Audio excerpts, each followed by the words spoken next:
For us, the day Street Fighter was released in theaters in 1994 was the most important day of our childhood. But for Hollywood, it was a Tuesday.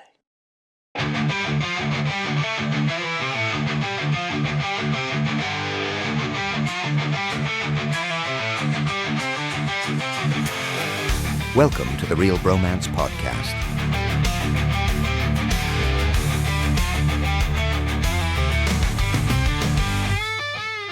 Welcome back to the Reel Bromance podcast. We're at season 2, episode dos. And today we're covering it's a movie that sparks a lot of controversy.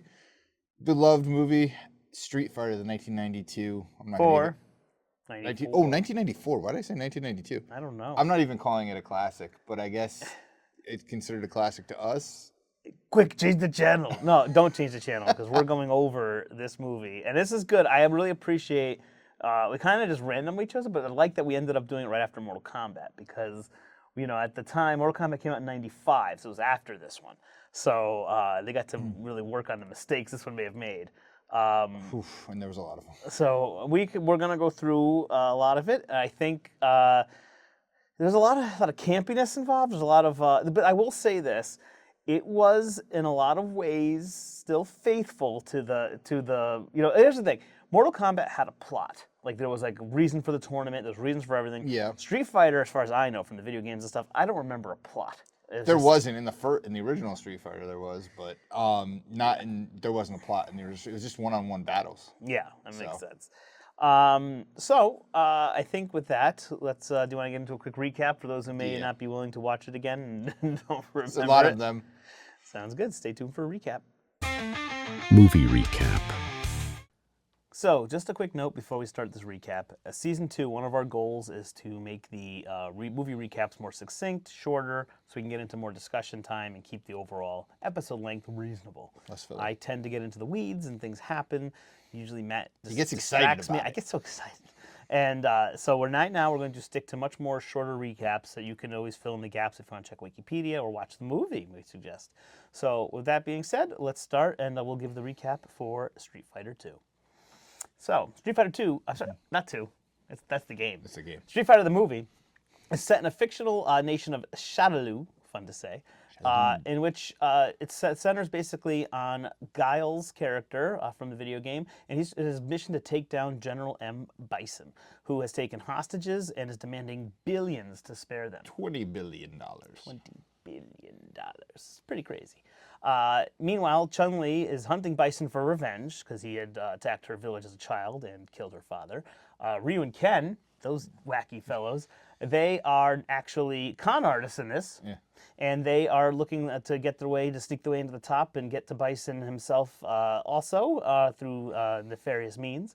And then the rest of the characters in the movie show up in wonderful places. Honda, Balrog, they show up with Chun-Li. We have some ones that are spies. We have the only one that actually is legitimate from the game, I think didn't change all, was Vega, which we'll talk about. Vega's the only one that is exactly what he is in the game.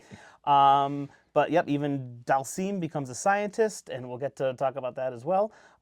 And all these ingredients make a perfect powder keg and explodes into a wonderful action scene against Bison's high-tech lair, where all these factions come together, take down the big guy, and with fists a-flying and accents colliding, it's all really good. Raul Julia carries it as M. Bison, and he is ultimately defeated by Guile. And the movie ends with a victorious stance of all the fighters with the logo of Street Fighter showing up. It is a classic movie. And that is a succinct movie recap. Stay tuned for our Bromantic discussion. Bromantic discussion. I've been looking forward to this one because 1994 Street Fighter, the movie, once again, saw it in theaters when it first came out. Absolutely loved it. Watched it again more recently. Couldn't stand it. Even better. No, it was. I was like, wow, I really liked this as a kid. And then watching it for the podcast, I was like, it's not as bad as I thought it was. So wait, so you're saying the three cases are: as a kid you loved it, That- you watched it later you didn't like like it, it. and then recently for this you So watched it's it like again. it's got its warm and fuzzies for me. Yeah, I feel similar overall. As a kid, I loved everything obviously on the face value of what it was. It was the game, it was action, all that stuff. I like Jean-Claude Van Damme. I still, even as a kid though, I was confused why he was Guile. I feel like he just wasn't the star I would have wanted. Brussels, Belgium is an American. Yeah, all American Yeah. blonde-haired fighter. Fighter. I just didn't. So, but yeah, I would say though I went into this thinking about how bad and campy it was, and I was pleasantly surprised at how much I liked it and appreciated a lot of nuances that I didn't pick up as a kid or wouldn't have got. And some kind of risque like jokes that went definitely over my head as a kid. Like there was some like real stereotype kind of jokes for certain people that was shocked with, and things like that that I didn't pick up as a kid. But overall, yes, I was surprised. I mean, originally the movie they were Capcom was the major Capcom who created was the driving force behind Street Fighter, had most of the funding for this movie. Like they were in charge. Basically, the director D'Souza, any decision he made had to go through them. Yeah. And they were originally talking about, at one point they wanted a G movie, and he was like, no one's gonna watch. No teenage boys are gonna watch a G movie. It's not even that. How can you do a G? There's fighting at all. But there's a fist thrown. But originally, when the original edit, it was rated R. They had to edit it down.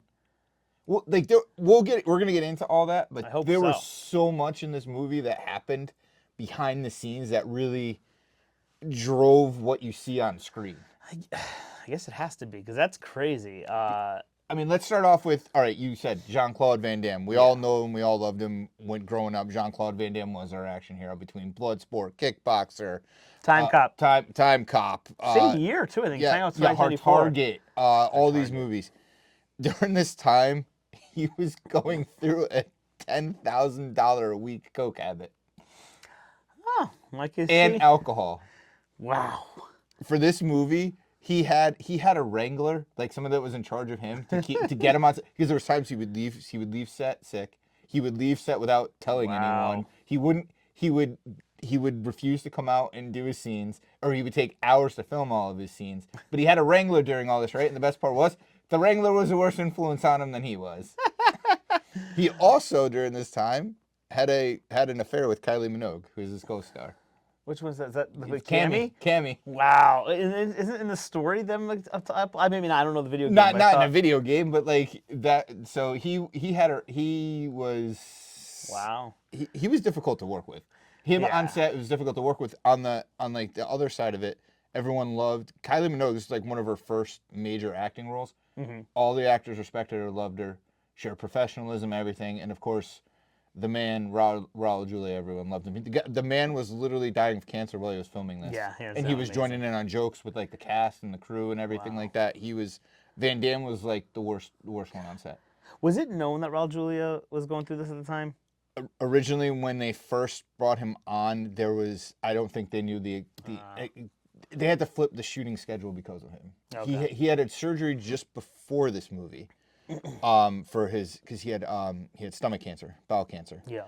And they had the surgery. And originally, what they were going to do was, film all of his less intense scenes first. But because he was so sick, like after the surgery, they had to flip it, and they did everything later on, but which also affected him because he started losing a lot of weight.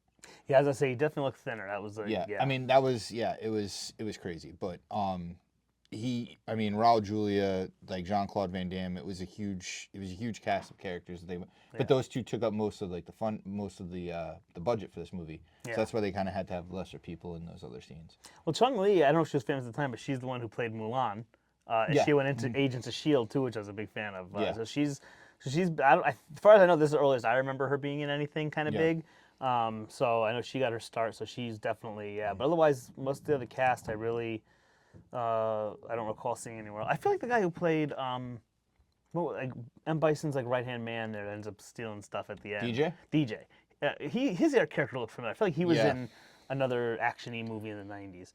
You had Wes, the guy who played Sagat, Wes Studi. He's very known more for his Native American characters, but he's been in a bunch. He was in Oh. Last of the Mohicans. Maybe that's why he looked familiar. He was in a lot. He was in a lot of other movies. He was probably like the big now is like more of like a character actor, not like a leading man, but he's been in a lot of movies, a lot of supporting. He's played in a lot of supporting actor roles. Yeah. Yeah, I can see that. You know, even the guy who played Zangief. He looks somewhat familiar, but I don't remember him either. He was in. He was in the movie The Program. He was. What else was? Oh my God, there's so many other. He was actually. You know where he was from? Batman Returns. He played. Is he like the big Christopher- clown or something? Christopher Walken's son. Christopher. Oh, In the really? movie, yeah, he played his son in in the Batman Returns movie. Wow. When was he in the movie? The son. Like I know He was in like one of the opening scenes just before the Christmas, before all the clowns attacked, the penguins guys attacked. He was in that movie. He's like, "Get behind me, Dad." Oh, that's right. Yes, Wow. yeah. Okay, that's funny. Yeah. That's a good one. Yeah. I wouldn't have recognized that. Yeah. Wow. What are your like? I know there was a lot of campiness. Yeah. And you know, kind of the video games. We grew up playing the video game Street Fighter. Now this was based off. There's a Street Fighter of the video game. This was based off the Street Fighter 2. Yeah. Video game series, because in Street Fighter 1, which we were just terrible. talking before we started this, like I didn't even know it was only Ken, Ryu, and that was it. There wasn't any other it characters wasn't. to play. It was hard. There's barely even a street. Yeah, More like a driveway, I think. Driveway and no fighters. You know, with this, they brought in all the characters. Now, Yeah. for me, a lot of the character development, a lot of the stuff, like, it didn't quite hit for me. I don't know how it felt about you. I know one of your favorite characters in all of Street Fighter is Blanca. Yeah. How did you feel about his role? Like, how they created him, what happened, and I mean, Yeah. So to recap, Blanca's character in this Yeah. movie was completely off the deep end. I think they still made him with a Brazilian background. he had, has like the a patch, Latino the Brazilian patch. Yeah. So that's the only thing. But yeah, in the Street Fighter games, as far as I know, he's just supposed to be a Brazilian. Like he's not supposed to be like any modified. He's like a monster kind of a guy, but like I don't think he was modified or anything Right. to get that. So in this movie, they took a regular soldier and basically tortured him and injected him with experimental drugs and things. I mean, it's like every other super soldier movie. Imagine right? like Bane yeah, or something yeah, for this. Bane, Like yeah, they really and they made him into a mindless monster that redeems himself Yeah. at the end. But and they gave him that crazy like, brow, yeah, oh my god, that yeah. prosthetic for the actor. I loved how the stuff they injected him with was like made by Bison and Bison Labs. Yeah, product he's of Bison got Labs. he's got his hands in everything. And I love how the drugs they inject him with are both the exact colors of Blanca, green and red. Green and red. So that's why Yeah. he has red hair and green skin. I didn't like. I feel like they did him dirty, but I understand where that's a perfect example of why I imagine Hollywood would come in and they would say, "Hey, no one's going to believe this guy looks like this. Let's make a way, for audiences that may not know the game to why he looks like this." So I could picture them doing that, and it provides a little loose motivation for Guile's character, because Guile's main drive. It's funny, at one point when he captures Chun-Li, she says he's doing it for, she wants to go after him for revenge. He's like, "You're not going to do it for your revenge, you're going to do it for mine." Yeah. Because, so it's like that's his driving force more than anyone, because he kidnapped his best friend. Right. But beyond that, it didn't do his character justice for the movie, from the game. I think it was tough. I mean, growing up as a kid, like we didn't have access, right? Growing up in like 1994, we didn't have access to all the behind the scenes stuff that that everyone sees nowadays. And doing the research for doing the podcast, like found out a lot about this movie, and the director had to deal with your main star has a $10,000 a week coke habit and is not really there. Like they were so far behind schedule. I mean, couldn't they just get a soda fountain there for the Coca-Cola? It has to be the syrup. It has to do the old style with the salsa, the spoon, and everything. Oh. No, that wasn't the kind of Coke you're thinking of, my friend. Coke 2? You're talking about the nose candy. Oh, kind of Coke. That makes more and sense. liquor. He would even show up with. He'd bring alcohol to the set. You know what's funny? I will say this, and I don't know, it could be just a coincidence, but as I was watching it, it's today to prepare for this, I noticed that Jean-Claude Van Damme in most of his movies is difficult to understand. In this movie, he was very difficult to. I had to the coke- rewind. it's the It coke has and to the be. coke and the Like alcohol. there's one part where like he I had to rewind it and then put Yeah. the subtitles on just to see, and it was when he it was when he's disobeying his orders to like calm everything Yeah. down after he does this like big old speech, which we'll talk about. But and the guy goes up to him, he's like, "You have to call his men off." He's like, "Someone shook at me." And it's like, "What?" I run. And it's like basically it says someone can. I wasn't just canned. Oh, That's what he's someone trying to canned say. me. Yeah, it's like, Canned I'd me. love to call him back, but Yeah, somebody just canned me. Yeah. And so it's like Yeah. I was like, wow, that's what he said there. I was like, I just could not make it out. I mean, I'm 40 plus years old. The age, The years my are ears starting aren't to what they affect are. you, yeah. But yeah, I was like, wow, I couldn't understand him. I hear that, and I think that was part of what was going on, and part of what the director had to deal with. But they were so far behind on so many other things. Like he pulled the old there's an old director in Hollywood, John Ford. He pulled the old John Ford trick. So when they're behind the studio, he just rip out a page of the script and just start shooting. So he did that, but they were 10 days behind schedule, so he ripped out 10 pages. Then when he finally got to like final cut, they had to go back and redo scenes because he tore out so many pages. The director did? The director, which why I think How could you tear changes out and have the movie still be? that's what he used to do. Wow.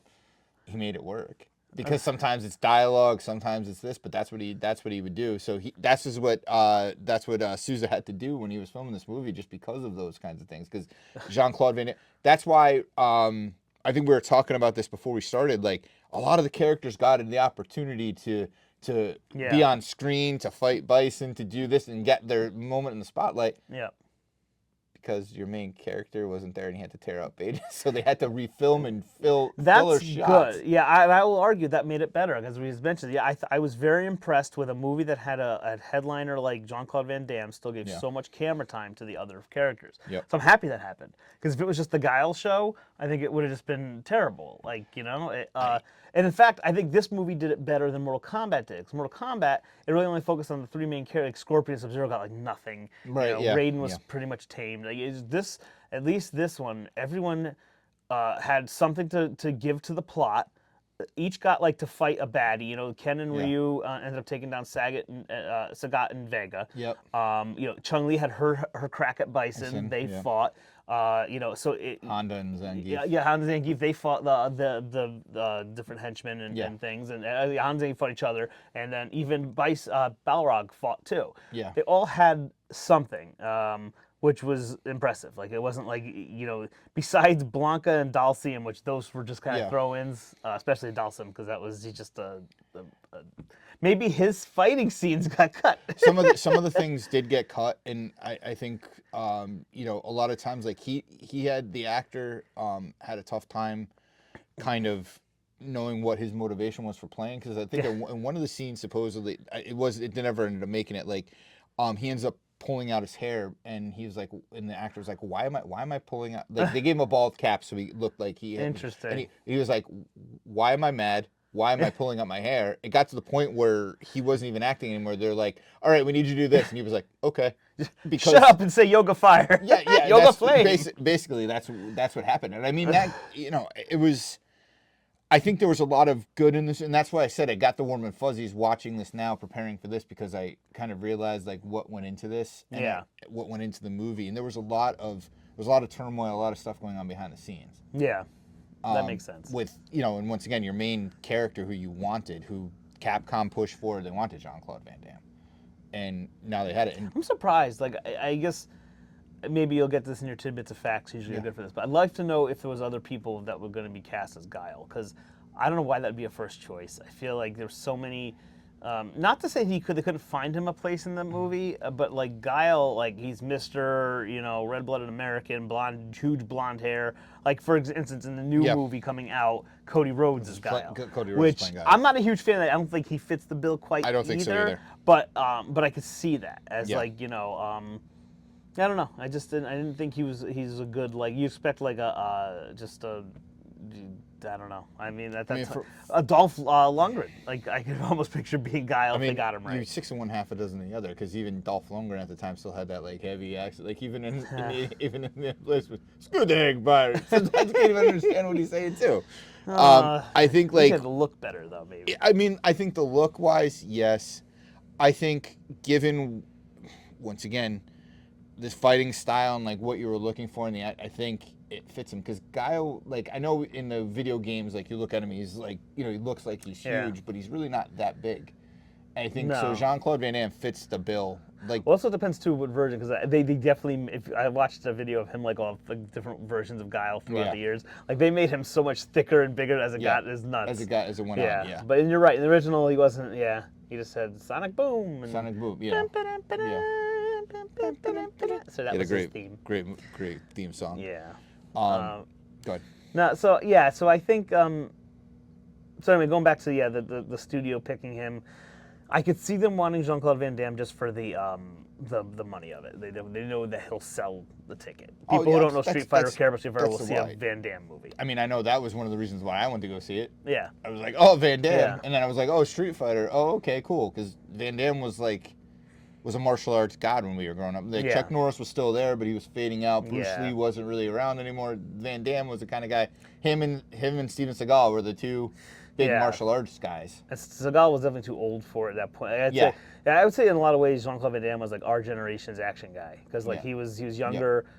He did a lot more athleticism and good fighting. Because even like someone like Bruce Willis was old. Like he was a good action star, but like there was no way he was going to play. No, that's what I mean. So I think it probably makes sense that he should. Capcom wanted him. The producers wanted him. And that was it. And Capcom really wanted to push all 12 characters actually in the movie, and they were like, we can fit 7. I said, well, who did they miss? They had the main Street Fighter 2. There were different versions that like added more characters later. But there was like a Super Street Fighter 2 that added more characters. But like I was surprised Cammy made it in there. Cammy wasn't in the original Street Fighter 2. She was an added character. The main characters, I mean, they had Guile, they had Ken, they had Ryu, they had Sagat, they had Bison, they had Blanca, E Honda, Vega. I mean, they definitely hit the main. DJ's later on. He wasn't. He's too. Yeah. And so T-Hawk, they had a lot of them. So those ones were. So I think they had Zangief. They had all the originals. I would say. I can't think of a single one in the original that wasn't there, in some form. And going back to what you said, I think they did a good job balancing out, because like you said, like in Mortal Kombat, Scorpion and Sub-Zero took a back seat. Everyone took a back seat to like a lot of the main characters, and I think they did a good job incorporating them in. Granted, I feel like a village people all of a sudden Balrog's a camera operator, Honda's doing this, but I get they had to fit it into the movie, and without there being kind of like a Mortal Kombat-esque type of plot, it works. Yeah, exactly. There was no tournament to use, so they had to, that was one of the things that made this movie interesting was that it's called Street Fighter.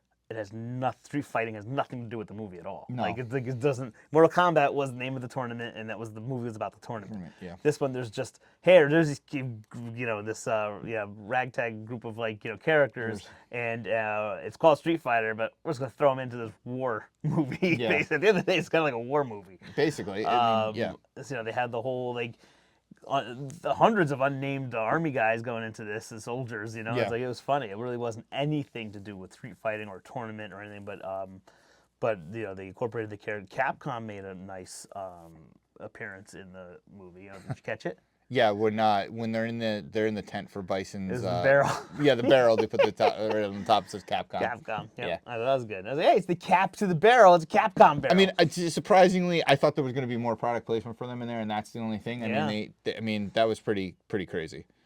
But it was So I think. So I'm trying to think if we want to move along. Yeah. We've kind of talked about a lot of the. So one of the things I do want to say here is the amount of classic quotes and just scenes that are just they live on. So everything from the scene with M. Bison asking basically us as the audience, but also the people in the room why he's considered a warlord, and then goes into. About all the things he wants. Why call me a warlord? All I want to do is blah, blah, blah. And it's control the world, eliminate everything that makes individualized people individual. Make super soldiers, take over everyone over. Yeah. And then at the end he even says, and then they'll bow to me out of gratitude. It's it's so good. And the way he delivers it is... I think that Raul Julia, and that's what I'm glad that you brought this up because I wanted to get into that too. Raul Julia... If you see this movie for nothing else, go watch it for Raul Julia. Amazing. 1, it's his last movie. 2, he was playing chess while everyone else was playing checkers. Yeah, good way to put it. In Absolutely. the movie. You know, he to prepare for the role, he actually studied former dictators, and he brought in a lot of for like the hand gestures that he has, because he's got a lot of like the hand gestures and like this Mussolini. For like for like a lot of his mannerisms, the facial expressions was Stalin. For like his elusiveness, like because you don't see, like he's not out and about all the time except for that one scene. He's always on his island. Yep. Is Pablo Escobar, and then there's love of art, and unfortunately is Adolf Hitler, because he has a lot of art in there. He brought all that in to his thing, and he played it like a Shakespearean villain. He did, and then one thing I'll say, speaking of art, when I noticed this time watching it, I never noticed as a kid, in the scene when he's talking to Chung-Li in his private quarters, because he wants to have a personal interview with her, you see all this stuff around him, which makes a lot of sense, but what caught my eye this time was this crudely crappy painting of him as a sad clown. Which is funny. That was actually great. Taken. The only difference, and I don't know for viewers or listeners that watch it, so the painting is actually a take on serial killer John Wayne Gacy's Pogo the Clown. He actually painted that. He painted the thing called Pogo the Clown, and that was his name, and that's what it was supposed to be. Okay, so that was that was good. It just added everything. But that was his love of art, yeah. Wow. And Raul Julia, one of the lines, and this is one of my favorite lines too in that movie. Not a spoiler because people are gonna go watch the movie, but like in one scene, like when they make the great escape from the prison, and at one point, and so the guy goes, she goes, "How could that can't be?" And he goes, "I guess you didn't see that." Yeah, he covers his eyes. Yeah, that was him ad-libbing that. Really? Raul Julia ad-libbed that. Yeah, that's a classic. Because of those who don't know, Sagat has an eye patch. Yeah. So Raul Julia literally turns to him like, "I guess you didn't see that." Because basically Ryu and Ken tricked them. Sagat, they worked with Guile to trick Sagat into befriending him and getting the way in. And so Bison kind of pulls him apart for that one. That was that's a fantastic scene. Yeah, I guess you didn't see that. I forgot about that one. Of course, I guess you didn't see that. Yes. Then the other main quote from him that is just what we opened the show with was when Chung-Li. Oh, Jesus. Got to discuss this scene. This is one of the best scenes. In fact, this scene is so good we are not allowed to use this in our guessing our favorite scene because it's too obvious. This is the GOAT scene. Yeah. It is in the same scene I was talking before inside M. Bison's private quarters. Chung-Li is there. Just monologuing. Yep. She's giving a monologue, huge monologue. So Chung-Li's there and she's basically saying how that she spent her life coming after him for revenge for how he wasn't even like a warlord yet. I think he said he was a drug dealer. Yeah, Cuban drug dealer. Yep. Before he was a general, he said he went into the town, ripped it apart, killed her father, and left, and just basically that set her life in motion for revenge. And he listens to this while mixing a drink. Getting changed into his Hugh Hefner robes. Changing into his robes, getting his fresh new hat, making a drink for himself, and after she pours her heart out, basically, he just turns to her and says, "The day M. Bison graced your village was the most important day of your life. But for me, it was a Tuesday." So that doesn't show the most heinous, it's just like he does that. They have no memory of such a thing. He's like, I don't remember any of it, and it's not lying. that line, it's probably true. I don't remember any of it. Yeah. You don't remember? No, for me. Yeah. Like that shows it's just like that's what he was doing. It didn't affect him, and it's just. And what I like about that scene is two things. One is the fact that it just shows like the heinousness of his character, but also it shows you just in general in life how something to you could be everything, and for someone else it was nothing. It was just what they normally do, and it is interesting to take when you get upset at something in life. It's almost like a life lesson. You could be so upset, and the person who did it may not even be aware of it, may not even know, may not even care, but you never know. And you think they had this whole thing against you. It really and it had nothing to do with you. Like her life was fueled by vengeance, and he doesn't even recall why he doesn't even know why she's mad at it. Her vendetta was so personal, and everything he did to her was so non-personal. Yeah. That's the funny. It wasn't personal at all. It was something he did. So many of the lines, like I said, for the dialogue for some of the movies, some of it's really crappy. Some of the dialogue in the movie is really crappy. I have to say. One, when Ken gets at one point they walk into a fight between Sagat and Bison when they finally feud, and Ryu and Ken walk in, and Ken's grabbed by Sagat, and he's basically, "Are you with me or against me?" And he's like, "Is this multiple choice?" It's like, it is multiple. Yes, there's two options. Are you with him or against Yeah. him? Like he's trying to be like this smart. It doesn't make any sense. Like it was such a bad line. And that's why I don't know sometimes, like doing my research, I don't know if some of the lines were supposed to be written like that, and I don't know if some of the good lines were given to Raul Julia or it was the way Raul Julia delivers them. Because like Definitely a going lot of it's how he by did it. some of them, like when Guile is dead, they're sitting there and they're listening, and DJ goes, "Congratulations, Yes. General! Great news." On the contrary, I mourn. Yeah. And he's like, "Okay." Like Yeah. it's and even there's one scene, and I didn't even. But pick that's this good. up He the goes first on, time. but he talks about Yeah. how he's upset that he wanted Yeah. to face Place him, him the honorable like man. Combat, Against, yeah. It's great. And there was one scene with Dowsum in one of the beginnings, and I never noticed it before. They're doing like the vision therapy for like trying Blanca? for Blanca, like showing him like murder, death, like all these things, and he goes, "Merely educational entertainment," and he goes, "I don't see why is he screaming?" Because and Dowsum goes, "Because unlike you, he's a psychopath. He's Yeah, not he's a a psychopath. psychopath, yeah. He's not a psychopath." So yeah, and he says it so innocently. Like, Yeah. why is he screaming? Yeah. Like, yeah, these horrible visions he's seeing. This goes back to him playing chess while everyone else is Yeah. playing checkers. But once again, that might have been a creative flourish. I don't know. You know what's funny? I would say it is creative, and especially his, because there's almost some level of Gomez Adams in that. You know, Yes, because Gomez yes. Adams was really into the sick, twisted stuff, Yeah. and that was normal to him. So you could almost see him working with that, and he was great in those movies too. Yeah. Adams Family. But yeah, so I think I will say that the script-wise, not every character got garbage, but I will say everything that Bison got, Raul Julia got, he definitely, like you said, chessed that was shit. He checkmated. Because the one thing I will go into is there was a surprising part of Guile that I didn't expect. I forgot when I was a kid watching it. yes, yeah. When towards the end of the movie, the climax, so to speak, the movie climax, not my climax, movie, he actually gets called off from his main, what was AN, which was The Allied Nations. Allied Nations. That's basically their group of countries against it. They basically get called off from fighting Bison. They say Yes. we're going to give in to them. Don't do anything. And Guile just does this really, really passionate speech where basically he talks to his men. And he's saying, Bison's doing all these crazy things and he's killing people, but we get to go home. And then he keeps repeating all these things like, they're going to take over the world, but we get to go home. They're going to kill the hostages, but we get to go home. And, and it's just like, I don't want to go home, and it was a power. I said, the way it was delivered, I'll give him credit. Like, It was a good speech. It was Yes, a good speech. It was delivered yeah. well. And at the end, he's just like, now, who wants to go home and who wants to come with me? And he gets, obviously, everyone rallies behind him. In my head, I had the same feelings of like, as in the same realm as Independence Day. Wow. I mean, I don't know if I'd put that up there, but I'm not I saying think, word for I think word. it was good. Yeah, I think it was good. The passion and Yep. the message to it, I think was good. It's like, hey, they're saying we can go home. Yay, we can go home, but we can't go home.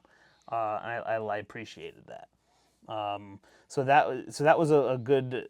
That was an example of another character, especially Jean-Claude Van Damme. You got to understand him, and it was and I think it was acted well. It sounded passionate, and it really pumped up the movie at that place for me. So I liked that was the right before the final battle, got everyone pumped, and then it came to a downer where he played. It's funny that you love that speech, but then that's also the line that you said you couldn't understand when you watch it today, because right after that scene when he goes, when he tells him, roll it back, and he goes, yeah, exactly. He spoke so well. They must have taken a break, and he went to one of his little adventures and came back, and he's like, canned. But then, I don't know if I'm going out of order for you, but then we talked about the downer, ridiculous scene. He gets into his little private speedboat and he's going toward Bison's, and to get ready, so the movie, to paint the picture, has the soundtrack of the movie sort of has like a sound, there's this really down kind of sad females sung song. I don't know what the song it was, nothing super famous, but it's kind of sad. And you see Guile take out a little cassette, and he puts it into the like a tape deck in his little boat. Now, my thought was, being from this generation of movies, I thought it was gonna be something a little kick to the fans. He's gonna change the soundtrack to something like Highway to the Danger Zone, something cool, everything else. But it wasn't. What it was is the music's still going. It was a video cassette, and it just shows him watching a video, because they always have video monitors on these speedboats. Yeah. And it's a video monitor of him basically talking. It's a why it's videotaped, I don't know, but it's an old home movie of him and his, I assume, wife or someone dining with Blanca and his wife, And Sharing they're a laugh. What is that? They're sharing a laugh. Yeah, they're like, sharing at a laugh. Table, It's at a cafe. Yeah, like, and like that's him getting like, oh, I lost my butt. It's just out of all the things to put there, and you mentioned it, it's like usually in that kind of scene, that's where you put like your kids or your girl you're fighting for or something else, and he plays this little vignette, this little video of him at a cafe. I mean, whatever's going to motivate you. It's crazy. So, and you pointed that out. That was a good detail because you're right. That would be something that he would need to do. Yeah, I think, once again, I think it was kind of tough because, once again, there was no plot point, like, to this movie. Like you said, you pulled Mortal Kombat, this is the tournament. This was kind of tough. So there needed to be a reason. And I know in the video game, like, I think as the video games went on, I think they finally did kind of put in a plot. And I think one of the things was when Bison, the character, was introduced in Street Fighter, I think one of Guile's things was his missing friend, Charlie, who... Charlie Blanca was the one that gets turned into Blanca for the movie. So I think, once again, for the movie itself, the character development was good. There was there's still talks about like how everything was miscast for the movie. I mean, that's always going to happen. But I think for the most part, I think a lot of the characters were pretty good. They did a pretty good job with who they had. Once again, Raul Julia being at the top, Van Damme coming in a close second. I think Chun-Li was cast well. I think a lot of the guys were. I think it was a overall, like, well, like I said, watching it again, I got a little bit warm and fuzzy as I understood a little bit more. I took it for what it is. It's an 90s action movie, and that's what it was. And speaking of the 90s, one thing I do have to say, like I mentioned it before, was some of the humor and the jokes were very non-PC and very over the kids' heads that were watching it. I mean, like I have a couple I have to say. So one of the things I caught, which I was like, wow, I can't believe you said that. I was curious if you caught it. Was at one point, E Honda and Balrog are captured by M. Bison, and they're getting tortured, and they're trying to escape. And Balrog says, "Hey, give me a hand," and E Honda says, "I've only been in jail for 2 hours. Try me in a month." And I didn't even notice. Yeah, I caught that. I was like, wow. So that I'm not going to explain it to the audience, but that wasn't. I didn't even know took that. it. I didn't even hear that. So I was like, that was interesting. And then another one, which is this was a joke that was I grew up. I was hearing it's a very stereotype, like racist kind of joke. And I'll tell you the joke in the movie, and I'm not going to say the real joke, but the joke in the movie is it was basically an anti-Bison commercial. Or ad, like a propaganda ad, and it basically said, "Hey, soldiers, what do you do if M. Bison soldier throws a grenade at you? Oh, you pick it up, pull out the pin, and throw it back." And that's supposed to be a joke because, like, M. Bison's like army's stupid. So I said, I've heard that joke in another way growing up, which is a very insensitive joke, and the fact that they used that for the movie, even changed it, was just crazy to me. I like the fact that it's funny because when you get M. Bison, you want to say they're stupid, but. I was surprised to hear that. I never would have caught that as a kid. I didn't catch that watching it. You know, it's funny that you're bringing this up, like the insensitivity and like how this wouldn't fly now. There's a couple scenes in the movie. One, when Zangief and E Honda are fighting. There cuts to Captain Sawada, who's a Japanese American or Japanese soldier fighting for the AN. And in that scene, he's got his whole crew around him, and they're all speaking Japanese. Then they cut to the closed circuit television. I don't know if you ever caught this, but Ihan and him are fighting over Bison City, and there's Godzilla. And there's Godzilla sound effects going, and it's all subtitled. There's no other subtitles in the entire movie. Oh, I didn't. And then I realized that I was like, holy crap! Like this was not like you're throwing that in there, like in this. Like I forgot about that scene. Yeah. There's no other subtitles in the entire movie, but there's that when that happens. That's funny. Yeah, that's I forgot about that. Yeah, so that was. I'll give them credit for the creativity of like using the city and Bison's like model city. Yes, but why cut to?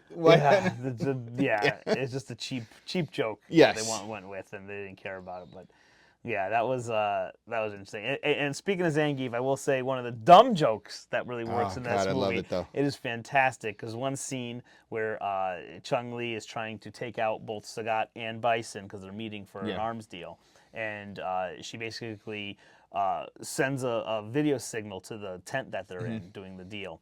And she basically says, "Hey, Bison, blah, blah, blah, we're going to take out, you want your weapons, we're going to take them all out with you along with it." And what they do is they push a truck full Load of of explosives, yep. down to where their tent is down the hill. And what's funny is as it's happening, they're watching it on TV, hearing this noise outside, and Zangief looks at the TV and just full chest just says, "Quick, change the channel!" And that is so great. That is one of the funniest dumb things I've heard. I quote that regularly. Yeah, oh yeah, of in course. real life, if Yeah. something bad's happening, I say, "Quick, change the channel." And it's great. And that's funny because I love that scene because of that joke, and it helps me forget the fact that that was the dumbest thing because it took like a full minute for that truck to get down there. Yeah. And they had more than enough time to Get everyone away. evacuate. Yeah. Like I don't know think how Bison even at one point Yeah. goes and looks out the front. Yes, the and tent everyone's like, "All right, everyone out," and basically Yeah. everyone made it out. So it was a worthless gesture, and it was just a really dumb idea. But that quick change of channel. He's got a few lines. I forgot towards the end of the movie, and like DJ's like. DJ made a couple of funny jokes. He's Yeah. like, I should have stayed at Microsoft. Yeah. And then Zangief goes, Bison's a bad guy? Yeah. Yeah, why?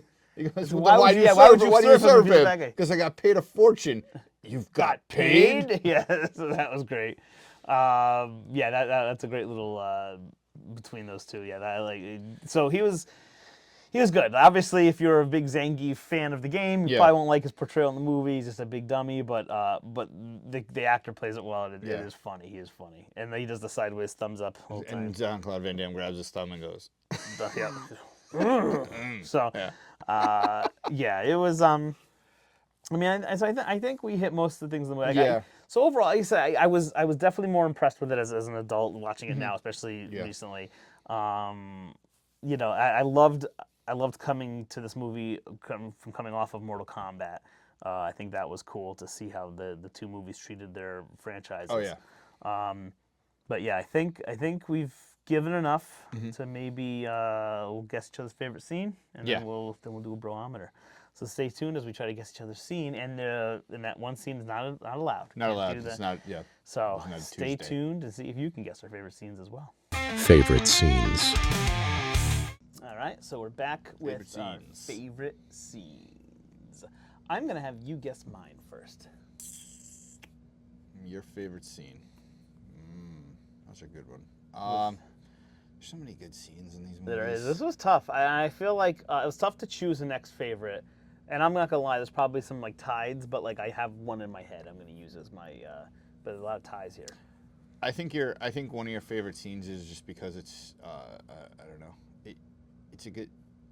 I'm gonna say you love. I because of the way you talked about it, you're passionate about is Colonel Guile's speech before they go in the attack.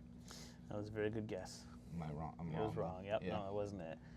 My favorite scene I was Which is going it? with is the because I just it was that is a good scene. It's one of my favorite. But I think the presence it shows is Raul Julia with the "Why did they call me a world?" Damn it! I was gonna say that too. I was almost gonna say that, and that was my first guess, and I was like, no, it's gonna be the Yeah. Guile scene. I was gonna say that. Damn. Like, and the funny thing is, I think all my favorite scenes, the only one that's not Raul Julia is that one, because I feel like Okay.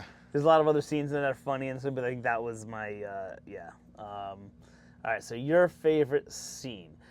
I don't think it was the Guile thing because I No. think you just didn't. What bothers me about you is I know you're Raul Julia, so I feel like Yeah. it's gonna be one of his. I would have guessed the same one I liked, so I don't know, but I don't know if you would. I'm trying to think what else is in there. We can't do the Tuesday. Can't do the Tuesday scene. The only other one I can think of. You know what? I'm gonna I'm gonna guess. I'm gonna say the Why They Call Me Warlord. Is that yours? Yeah.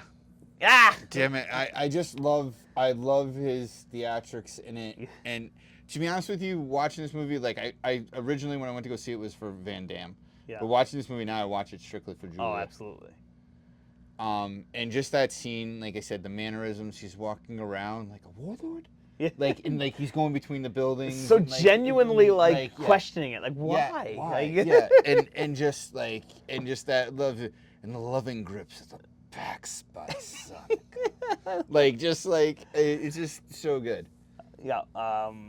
That's funny. This may I have to check, but this may be the first time our Tied. favorite scenes were the same. Yeah, it was. So yeah, I think, but yeah, that just he commanded it. Like if I couldn't pick that scene, I probably would have done the Guile speech, or even actually another one too, I really appreciate, or him talking to Sagat, making the deal, and he gives him all the Bison bucks, the Bison dollars. Yeah. He's like, those will be worth five. £5, that's what I will make the British government pay me for when I kidnap their queen. Yeah. So that's the thing too. Is in the movie, obviously, they he tries to pass. He makes his own money. And it's worth crap. And that's what the end of the movie. Sagat and DJ steal the big thing. They open it up. It's all Bison dollars. So they're worthless. I mean, even the fight scene between Julia and Van Damme is not. It's not even. It doesn't even hit the radar for me. I mean, no, I appreciate it. And also, knowing what Raul Julia could probably do and what he was going through to do it, that was tough. I did like the little cute, like, you think he's dead, and he has like his suit actually revives him. That's kind of cool. Just like CPR to his body, and like injects him with like things to make him stronger. One of the scenes I like too about that I forgot about that scene too. Is watching it today. He basically blasts Gaia with like the almost Sith lightning, for lack of a better word. He's like, "What happened to unarmed combat? This is merely electromagnetism. I'm sure you've heard of it." That's what makes the trains move from Tokyo to Southern. I was like, wow. Yeah, that was good. So and I think I think we're both justified in our choices for the favorite scene. I think it's good. But I got yours and you didn't get mine. All right, so next, want to rate this bad boy? Yeah, let's rate it. All right, Bro-ometer, stay tuned. The Bro-ometer. Bro-ometer time. Bro-ometer. So, I think last time you gave your Bro-ometer rating first for Mortal Kombat. Do you want to go first or do you want me to go first? No, you can go first. Ladies first. Thank you. I try. I'm only a lady in the streets. So, basically, I was looking back because I had to see this. Mortal Kombat, just for everyone else, I gave an 89 to. Which was, it's pretty high. This movie, I put a lot of thought into my rating. And 89. 107. No, I'm going to say this. Every point I put on this is for Raul Julia. So I think without him, the movie was a 50 or lower. So everything I put above that is because of Raul Julia's performance.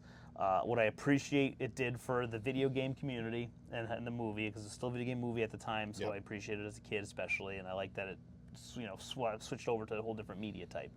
So that being said, I give Street Fighter 1994, starring Jean-Claude Van Damme, that released in theaters in that year. That was about a video game. That was I give it a